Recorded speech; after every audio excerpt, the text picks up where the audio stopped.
And now we turn to Minneapolis, where the city's first black police chief has retired with his tenure marred by the murder of George Floyd and the over-policing of black people. Medaria Arradondo, he served as his last day as police chief in the Minneapolis Police Department on Saturday. The 54-year-old's career law enforcement official spent 30 years with the department and began serving as police chief in 2017.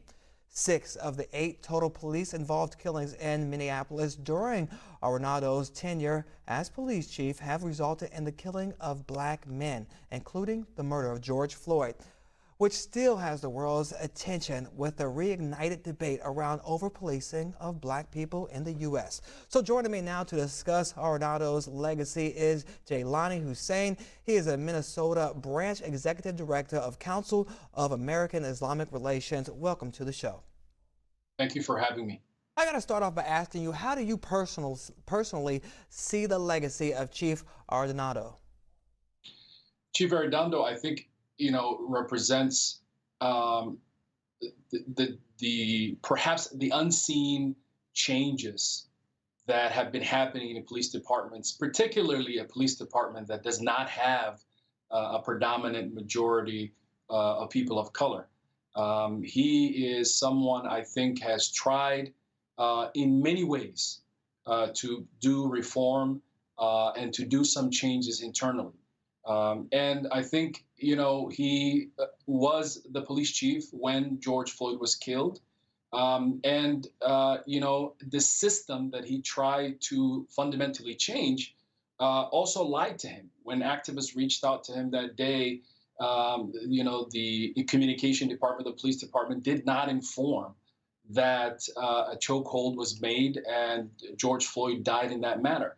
And I think it reflects on someone who not only sued the department, but really has been part of the few black police officers in Minneapolis who have been trying to do their part in serving their community.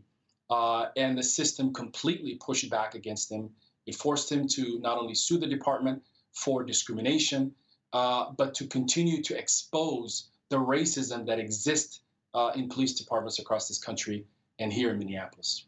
And let's talk more about that lawsuit that Arradondo was part of. 5 other police officers of color were involved in suing their own department. This happened back in 2017. Now, they accused the department of disciplinary actions against the black officers that were harsher than their counterparts. And also, when things did happen with white officers, they mistreated black citizens and things like that. They received no reprimands or institutional changes were made to, consult that or address those issues. So, do you think, as becoming the police chief, that he was able to alleviate or fix some of those issues that he once complained and sued his own department about?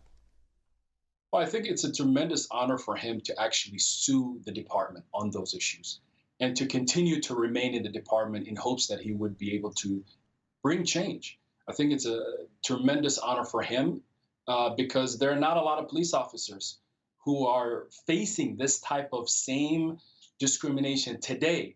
Many of them are afraid to even sue their own department.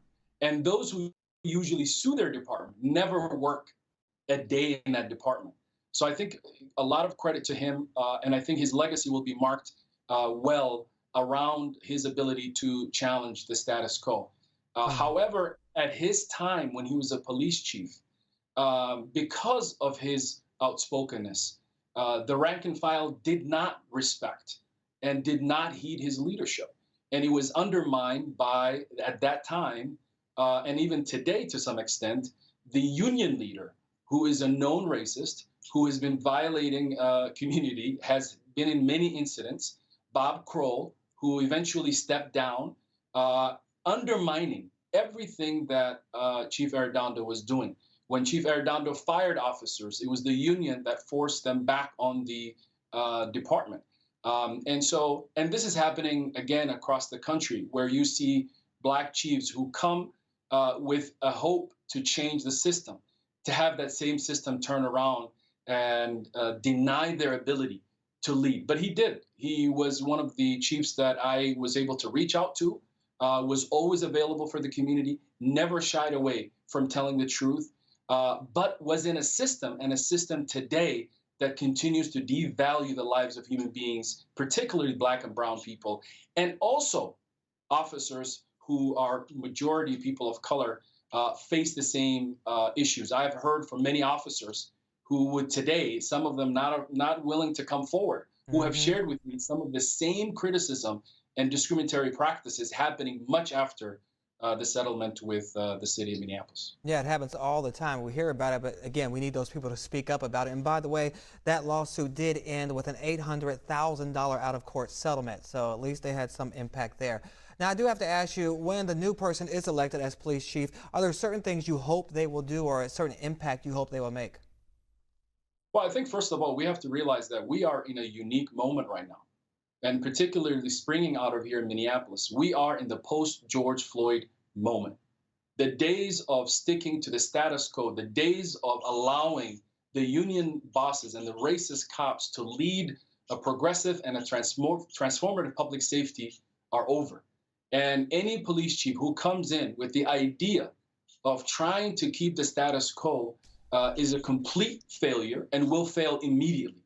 We need leaders who understand that public safety is in the hands of the public. And for far too long, we have ignored the cries of Black people in this country. And George Floyd's death has awakened America and has awakened many people to see that we want justice. And so I think that it's a tough position, but it's a position where we need leaders who also have a proven record. I think Chief Arradondo showed that he can go against his own police department when they violated his civil rights. And I think they're rare that we see that type of leadership today. But I'm hopeful that we will see police chiefs coming forward that are truly trying to change the system in order to do less harm. And I'm hopeful about that. But I would say that Chief Arradondo's legacy will be a legacy of someone who stood tall, but was in the middle of perhaps a huge reckoning for public safety and policing in this country. Well, all eyes will definitely be on their decision of who's going to be up next to fill that seat. And Jaylani, we appreciate your time here and your insight on that topic.